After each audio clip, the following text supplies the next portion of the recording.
Hi అండి. అందరికీ నమస్కారం. 'పాపయ్య మా జీవనజ్యోతి' సీరియల్ ఈరోజు ప్రోమోలో ఏం జరగబోతుందో చూద్దాం. జీవన వాళ్ళతో అయితే సునంద గుమ్మం బయట నిల్చోబెట్టి ఇలా అంటూ ఉంటుంది. చైతన్య భార్యగా జీవన ఈ ఇంట్లో అడుగు పెట్టాలి అంటే తన పుట్టింటితో సంబంధాన్ని తెంచుకోవాలి. తన పుట్టింటిని మర్చిపోవాలి అని చెప్పి అయితే సునంద చెప్తూ ఉంటుంది. ఆ మాటలకి అయితే జీవన చాలా షాక్ అవుతూ ఉంటుంది. అక్కడ ఉన్న చైతన్య కూడా జీవనను పెళ్లి చేసుకొని ఇంటికైతే వస్తాడు. వచ్చి ఆ అమ్మాయి ఏంటి ఇలా అంటుంది అని చెప్పి చాలా షాక్ అవుతూ ఉంటాడు. ఆనంది కూడా అత్తయ్య గారు ఏంటి ఇలా మాట్లాడుతున్నారు అని చెప్పి చాలా షాక్ అవుతూ ఉంటుంది. వెంటనే పుట్టింటితో సంబంధం తెంచుకొని ప్రేమ పైన అంత ప్రేమే ఉంటే, నా కొడుకు మీద ప్రేమే ఉంటే ఈ అత్తారింట్లో అడుగు పెట్టడానికి అయితే జీవన వాళ్ళ అమ్మని వాళ్ళ ఇంటిని అయితే పుట్టింటిని పూర్తిగా మర్చిపోవాలి అని చెప్పి అయితే కరాఖండిగా చెప్తూ ఉంటుంది సునంద.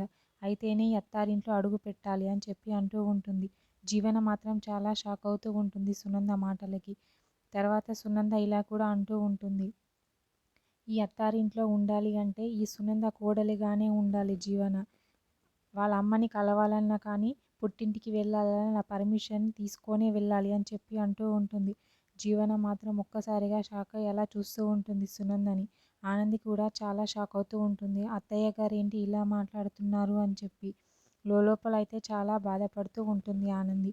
మరేం జరుగుతుంది ఏంటి అనేది, జీవన వాళ్ళని లోపలికి రానిస్తుందా లేదా అనేది నెక్స్ట్ ఎపిసోడ్లో చూద్దాం. ఓకే, థ్యాంక్ యూ అండి. నా ఛానల్ని సబ్స్క్రైబ్ అండ్ లైక్